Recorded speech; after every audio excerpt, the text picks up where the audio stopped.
So what is protein insufficiency? As the term suggests, it is insufficiency of an important macronutrient, that is protein. Insufficiency of any nutrient for that matter, when it occurs in the body, it leads to a deprived state which is known as deficiency. Obviously, this insufficiency of nutrient will have its own detrimental or negative effects. So this protein insufficiency is a type of malnourishment and can lead to what we commonly call as malnutrition. Normally not seen in affluent or developed countries, but frequently seen in underdeveloped or developing nations. The reason why we need to discuss protein insufficiency now in today's time more than before is for the simple fact that protein is an important macronutrient which is responsible in maintaining a good immune response, and an insufficiency can lead to health implications or ill effects. Protein insufficiency in itself can be a huge area of discussion because of the enormity of various parameters involved. There are causes, concerns, consequences, and control measures, or what we call as solutions, as to how to overcome this challenge of protein insufficiency, which I'll be discussing today. So coming on to the first term, which is malnutrition. Malnutrition is defined as the imbalance between the body's needs, or what we call as requirements, and the intake of nutrients, which can lead to nutritional disorders. So coming on to the types of malnutrition. Malnutrition can be broadly divided into two types. First being overnutrition, and second being undernutrition. In overnutrition, nutrients are oversupplied as against the body's requirements, whereas in undernutrition, nutrients are undersupplied as against the body requirements. Protein insufficiency, also known as protein deficiency, now that we understand, falls in this category of undernutrition. So both, we need to bear this in mind, both undernutrition and overnutrition can cause nutritional disorders. So when the body's equilibrium of requirement versus intake is disturbed, it can lead to malnutrition. In the next two slides, I'll be discussing about the consequences of protein insufficiency. Okay, first I'll be discussing the primary causes, and I'll be then taking up the secondary causes. So the primary cause of protein insufficiency is low income or low purchasing power. As we all are aware that protein is expensive as against carbohydrates or carbs.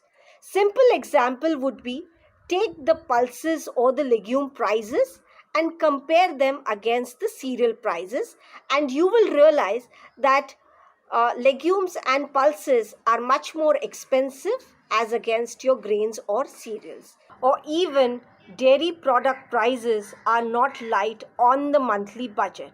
The prime reason for a population being protein inadequate or protein insufficient is low income or low purchasing power.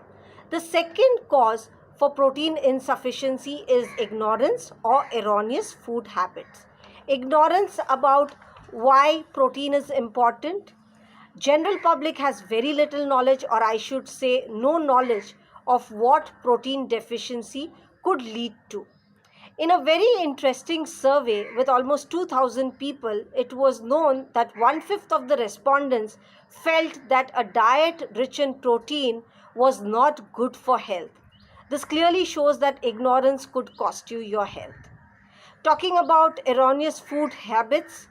Erroneous food habits is primarily due to faulty mindset, faulty notions, faulty lifestyle, and could be because of a complete lack of motivation. Okay, talking about the third cause of protein insufficiency is overpopulation. Even a cursory examination in India today indicates that there is a major problem of overpopulation. The basic resource that humans need is food, that is synonymous to nutrition, clothing, and shelter. Overpopulation simply leads to resource depletion. Fourth cause is scarcity of food supply. Could be because of droughts, famine, scanty rainfall, and other environmental factors.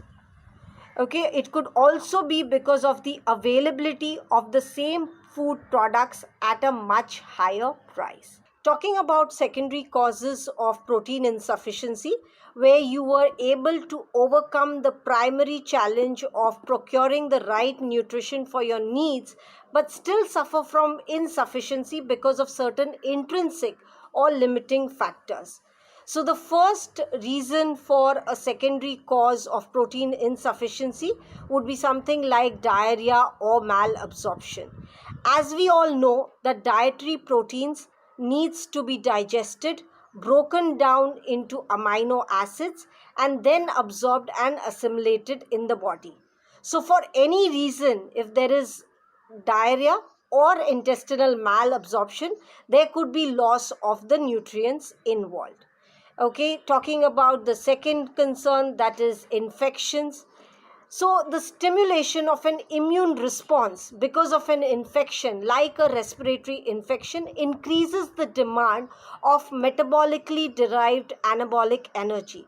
This means that any infection is a catabolic activity leading to loss of critical body stores of protein and energy. The third reason could be metabolic or renal disorders like proteinuria or nephrotic syndrome, in which important proteins are lost in the urine. Okay, various stages of the renal disease. You need to monitor the protein intake, where the protein intake could be increased or decreased. Again, the same goes with hepatobiliary diseases, okay, specifically something like the liver cirrhosis, where the intake of protein is increased by almost 50%, and a person needs to take almost close to 1.5 gram per protein per kg of his body ideal body weight. Okay, so hepatobiliary diseases also, you need to monitor the protein intake. Last but not the least would be obesity, your insulin resistance, and diabetes. All of this, which is like your metabolic disorder syndrome X, which we commonly call, this would also lead to more protein requirements for the body. Now, talking about the concerns, okay, India is a nation that has diet rich in carbs and fats, whereas proteins and micronutrient inadequacy is seen in about 70% population. Indian diets derives almost 60% of their proteins from cereals, which is again heartening because of the cereal protein being relatively low digestible and low in quality. Except proteins, both other macronutrients, that is carbohydrates and fats, are stored in the body for future use. Carbohydrate is stored as glycogen in the liver, and fat is stored in adipose tissues. Of the dietary proteins, half of it, that is 50% of it, is used to build skeletal muscle mass, and up to 15% of it is used in structural tissues such as skin and bones. Okay, and the remaining will obviously be used in your visceral organs like the kidney and liver. So, whereas dietary proteins primarily build up the skeletal muscle mass, and in case of deficiency, they have to be broken down by the body, which is known as muscle breakdown, and this creates a negative nitrogen balance. In short, proteins cannot be stored in the body to be used for later needs. Now, in the next slide, we'll be talking about consequences. Okay, the consequences of protein insufficiency. First of all, it impacts the overall quality of life. Okay, and majority of the consequences are obviously health implications, ranging from mild to moderate to severe. Okay, so we'll just have a look at all the consequences. First and foremost is low energy levels or lethargy, tired, run down feeling, a general feeling of malaise. There could be poor appetite because of protein deficiency. There could be changes in your skin, hair, nails, irritability, and mood swings. As we all realize that serotonin, tryptophan, all these are manufactured in the body only when you have sufficient protein. So, this deficiency could lead to irritability or even mood swings. Poor muscle health is directly related. Okay, reduced stamina, increased risk of bone ailments, specifically something like bone fractures. Okay, also it could lead to lower resistance to infections. It could lead to reduced lean body mass, leading to sarcopenia. Okay, also the consequences, in majority of the cases in adults, muscle breakdown, when it starts to begin, they will start seeing some amount of weight loss. Okay, when it is over a period of time, and this impacts the muscular strength of the individual, and over a period of time, as we discuss, if it continues, it could lead to sarcopenia. So several severe cases of protein deficiency would lead to kwashiorkor and marasmus in children. As you can see in the picture, both the kwashiorkor and the marasmus.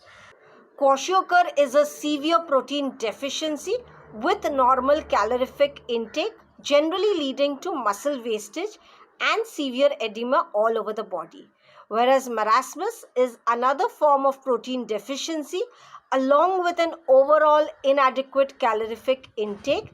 This generally leads to wasting of all tissues like muscle and adipose tissue wasting. Kwashiorkor is generally seen in children over the age of 1 year, whereas marasmus is seen in generally children below the age of 1 year. Okay, also going on to the next slide, protein is known as the building block of the body and essential for growth and development. So, when the protein deficiency runs long term, apart from wasting that we've seen, it can also result in stunting. Also, in a young country like India, where the average or the median age of the population is less than 30 years, the protein insufficiency could lower the productivity of adults over a period of time and cause a socio-economic burden on the nation. Poor athletic performance can be attributed to protein inadequacy. So, what are the solutions to improvise the protein deficiency? First and foremost is look for good sources of proteins which are easily available in the daily foods and try to include it in each and every meal. Okay, I'll just give you a few examples. You have dairy products, okay, ranging from milk to curd, yogurt, cheese. You need to include that as much as possible in the diet. So if you're lactose tolerant and there are no issues with dairy, definitely dairy should be included in the diet. The second would be poultry. Okay, your chicken meat, or even your turkey meat. It could be something like eggs, which are frequently available. uh, Third one would be fish. Okay, something like soy, and variety of products that are made out of soy, like soy milk, tofu, tempeh. Okay, also variety of nuts that are available. Okay, right from almonds to walnuts and everything. Oil seeds, certain vegetables like these mushroom, green leafy vegetables, which are an important source of proteins, could be included. Okay, also at the same time, you can use certain cereals which are rich source of proteins, like your quinoa, amaranth, spelt, and all of these. Okay, uh, there are certain sources of protein which are not complete proteins, okay, like your dals. They are a good source of protein, but since they don't have all the essential amino acids, they are known as incomplete proteins. So these incomplete proteins can be combined with other sources to be made complete. So two type of incomplete proteins can be combined together to make a complete protein. These sources are essentially known as complementary proteins. So if you can see the next slide, it is showing legumes and grains, okay. Both legumes and grains, they fall in the category of incomplete protein. So legumes are deficient in two essential amino acid, methionine and tryptophan, whereas when you see grains, they have the two essential amino acids, methionine and tryptophan, but they lack in the other two amino acid, that is isoleucine and lysine, okay, which is present in the legumes. So when you combine both the legumes and the grains, they together would form a very good source of complementary proteins. A classic example would be your rajma chawal, okay. So I would suggest that you need to look out for such complementary proteins. Specifically, the vegetarians need to focus on these complementary proteins. Okay, then talking about supplementation, and we need to see why supplementation is important. Okay, agricultural produce cannot suffice the requirements. We also know that to treat severe deficiency of proteins without increasing the overall calorific value of the diet drastically, supplementation will be very important. To tackle high protein requirements in people with digestibility disorders and health issues, again supplement will play a very important role. Athletic needs to improve performance, again you'll need supplementation. Urban settings, for the sake of convenience, you will need supplementation. So in India, the heavy reliance on cereals for dietary proteins, from both practical and cultural standpoints, supplementation may be the option with the highest efficacy potential. Okay, also what we need to understand is nutrition education will play a very important part to improvise this protein insufficiency. Okay, government projects, policies on nutrition needs to be well developed so that we counter this problem of protein insufficiency. Another solution would be to make low cost protein rich foods available to the general population, and food fortification or enrichment could also be a very good solution to improvise on the protein insufficiency. Now, in the last part of the presentation, I would be talking about certain researches that I have come across, and I would like to put forward this across to the participants today. So, most researches on children's protein consumption in Southeast Asia countries suggested that only dietary protein intake and not the total dietary energy deficiency is associated with child growth. This itself shows the importance of protein in the daily diet.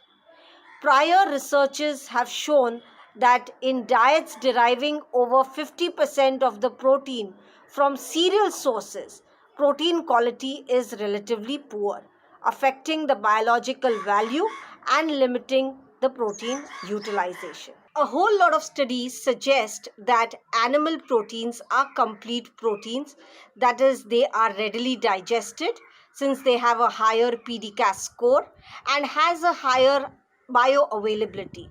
They also serve as an efficient source of important micronutrients that are needed by the body. Many studies have found that an adequate intake of protein in old age helps fight against physiological age-related sarcopenia. Specifically, poultry meat, which is a good quality protein source, characterized by high digestibility and chewability, along with an excellent micronutrient portfolio such as calcium, iron, zinc, and vitamin A, is particularly important for the elderly population. Epidemiological studies conducted across various parts of the world in highly diverse population with different food preferences and nutritional habits provide solid information on association between diet and health. Several prospective studies support the association between poultry consumption and good health, obviously as a part of vegetable-rich balanced diet. This diet is associated with reduced risk for developing cardiovascular and type 2 diabetes mellitus. Collating various researches on the eating pattern of Indians, it was found that almost 73% Indians are protein deficient and around 80% of the Indian diets are considerably deficient in protein.